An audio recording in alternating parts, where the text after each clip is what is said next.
steps, and the tower is 100 feet tall. The steps are graded, so as we're going up, don't look up because the sand from the bottom of our shoes will be falling.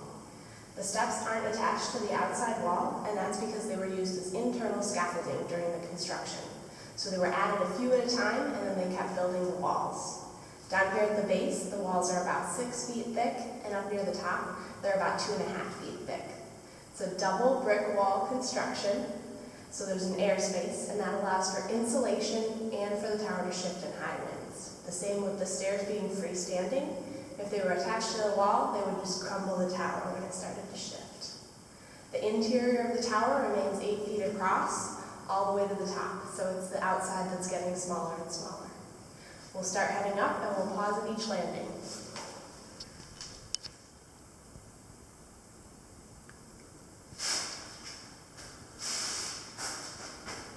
This is actually the third lighthouse at this location. The very first one was built in 1839, and it was a wooden frame building with a tower on the roof. It had 11 lamps in it with reflectors, but it wasn't very bright, and it wasn't very tall. And in 1858, they replaced it with the yellow brick structure that's through this hallway.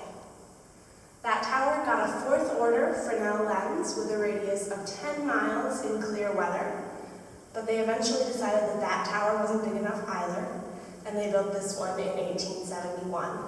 They gave it a 3rd order Fresnel lens with a radius of 17 miles in clear weather, and it stood here for the last 144 years.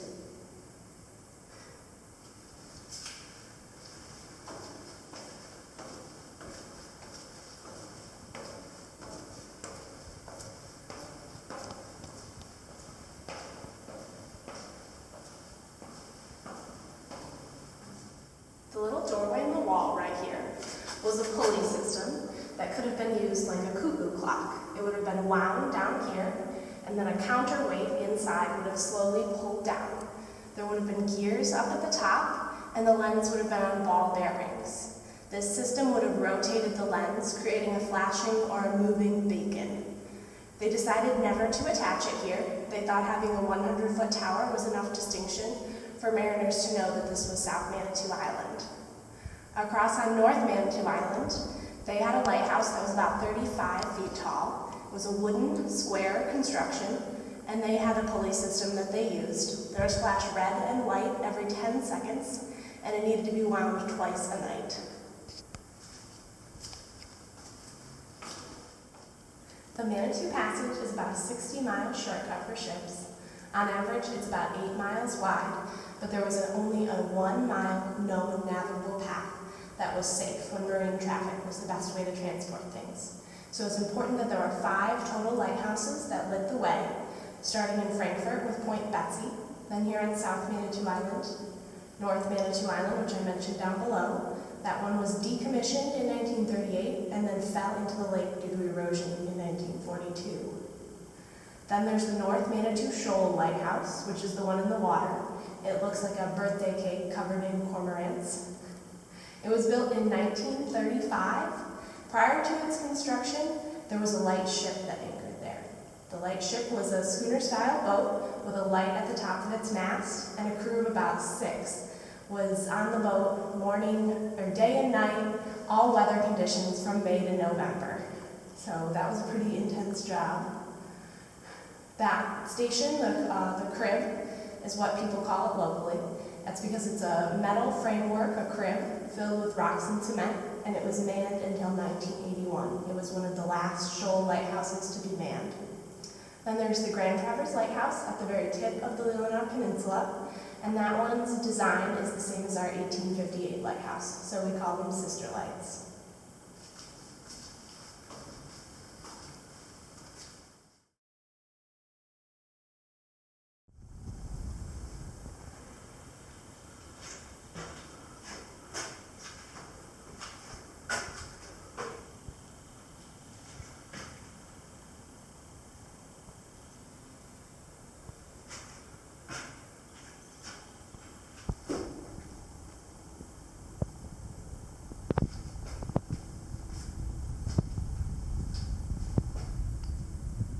This room was known as the watch room, but it was never used to keep watch. There's a solid floor above and below because it was used as an to prevent a draft from blowing out the light when the keeper came up to service the light. There's also a solid floor above and below because they would have brought a stove up here in the wintertime to keep the fuel oil in the lamp warm. If it thickened in the cold weather, it wouldn't have burned as efficiently. This lighthouse was automated, electrified, and taken over by the Coast Guard in 1941, and then both the Coast Guard station and the lighthouse were decommissioned in 1958. At that time, it's believed the original lens was disposed of by throwing it off the top of the lighthouse. There was no historic preservation in mind at that time, and lighthouses had been outmoded by sonar, radar, depth finders, and so they were useless. So in 2009, after the Park Service had acquired the property, a replica lens was installed. It's all made of acrylic, and that's what's up there now. It comes on every night during the summer season with just a simple house lamp light bulb inside. We'll head up to the top now and watch your heads one more time.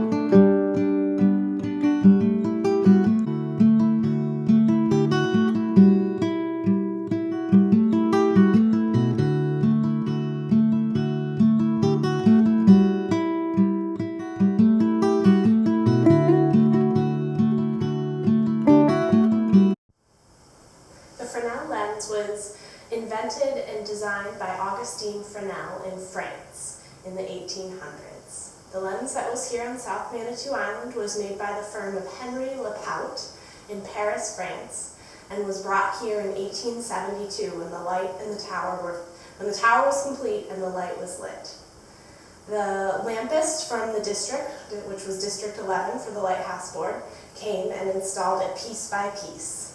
The lamp is very special because it's all made of prisms, and it casts the beam of light out much farther than a reflector or just the individual lamp would have allowed. The beam goes parallel to the water for many, many miles. In this case, this is a third order Fresnel lens, so it goes out about 17 miles in clear weather.